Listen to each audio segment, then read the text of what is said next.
Mwanasiasa wa upinzani John Heche ametangaza msimamo wa chama chake Chadema kudai kuachiliwa huru kwa mkuu Tundu Lissu pamoja na kupatikana kwa katiba mpya nchini Tanzania kupitia mikutano ya hadhara inayofanyika maeneo mbalimbali. Kiongozi huyo amebainisha kuwa iwapo mamlaka ya serikali hazitasikiliza madai hayo na kuyatekeleza, watasitisha mikutano na kuanzisha maandamano makubwa ya nchi nzima yatakayoshirikisha raia wa rika zote bila kubakiza mtu yeyote majumbani.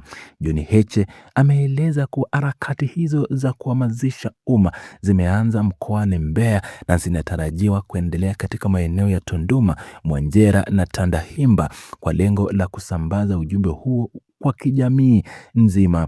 Upinzani umetoa wito kwa waandishi wa habari kusambaza taarifa hizo ili zifike duniani kote kama sehemu ya mkakati wa kudai haki kisheria na kimahakama.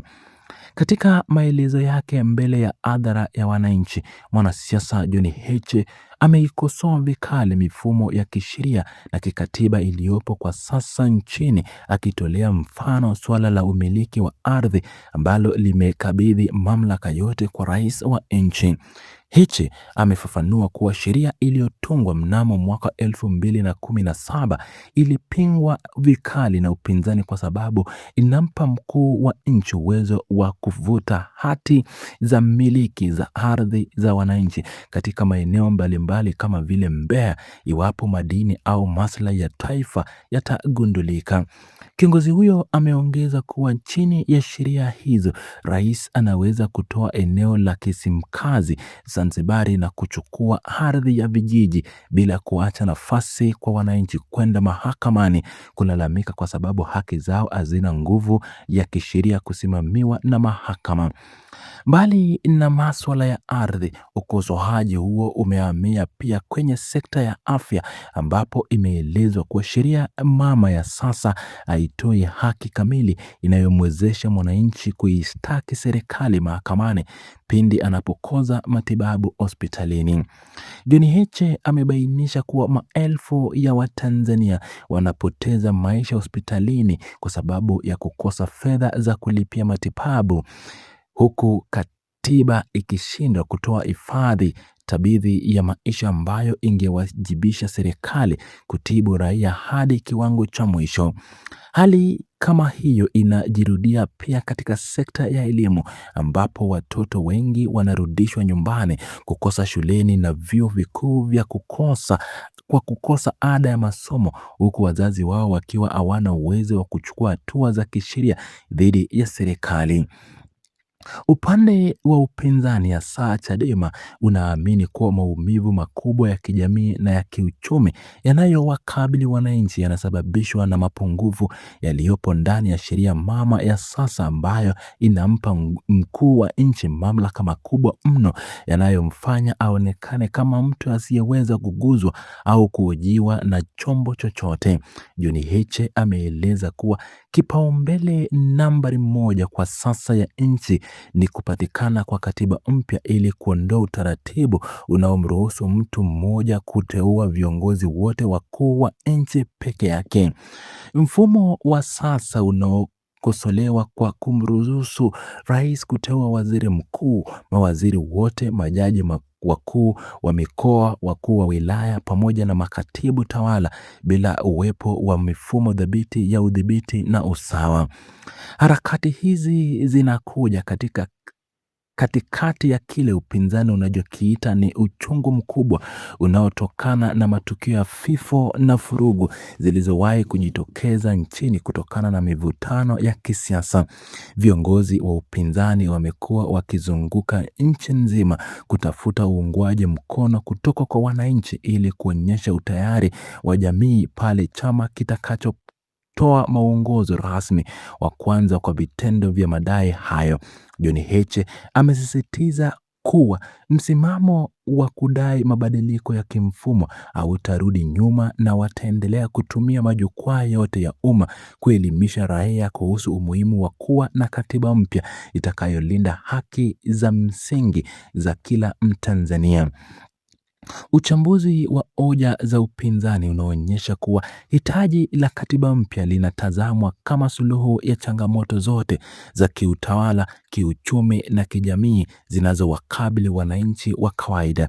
Masuala ya ugawaji wa rasilimali za nchi ikiwemo madini na uchumi yanapaswa kunufaisha raia moja kwa moja kupitia mifumo ya hifadhi ya maisha, jambo ambalo upinzani unadai halitekelezwi ipasavyo chini ya utaratibu wa sasa. Mikutano hiyo inalenga kujenga uelewa wa pamoja miongoni mwa jamii ili kuandaa raia kushiriki kikamilifu katika hatua zifuatazo za kisiasa iwapo serikali haitachukua hatua za makubaliano. Mwenendo wa mikutano hiyo mkoani Mbeya umeonyesha mwitikio mkubwa wa wananchi ambao wamejitokeza kusikiliza viongozi hao na kuonyesha utayari wa kuunga mkono maamuzi yatakayotolewa na chama chao. Changamoto za kero za kijamii kama vile ukosefu wa huduma bora za afya na vikwazo vya kielimu vimetumiwa kama mifano hai ya kuonyesha hatari za moja kwa moja za mifumo mibovu ya kisheria kwa maisha ya kila siku ya mwananchi. Hali hii inafanya ajenda ya katiba mpya kuwa na mvuto wa kipekee kwa makundi mbalimbali ya kijamii yanayotamani kuona mabadiliko ya kimfumo nchini. Mkakati wa upinzani wa kusambaza taarifa hizi kimataifa unalenga kuvutia hisia za jamii ya kimataifa na mashirika ya kutetea haki za binadamu ili kuweka shinikizo la ziada kwa serikali ya Mama Rais Samia Suluhu Hassan kulegeza msimamo wake. Uungwaji wa swala la kuachiwa huru kwa Tundu Lissu na madai ya katiba mpya unaonyesha jinsi upinzani unavyochanganya ajenda za kisiasa na haki za watu binafsi ili kujenga hoja yenye nguvu zaidi mbele ya umma. Viongozi hao wanaamini kuwa shinikizo la ndani na nje likiungana litaleta matokeo chanya katika ujenzi wa demokrasia nchini. Mazingira ya usalama na utulivu wakati wa mikutano hii yameendelea kuwa kipaumbele cha maandaji, huku kukiwa na msisitizo wa kufanya shughuli hizi kwa amani hadi pale itakapoonekana kuwa njia ya mazungumzo haizai matunda. Heche amewataka wananchi kuwa macho na kufuatilia kila hatua inayochukuliwa na viongozi wao, huku wakiendelea kujiandaa kwa ajili ya maandamano iwapo agizo hilo litatolewa rasmi na mamlaka za chama ya upinzani. Majadiliano haya ya kijamii yanazidi kuongeza joto la kisiasa nchini na kuweka mwelekeo mpya wa ushindani kati ya chama tawala na vyama vya upinzani.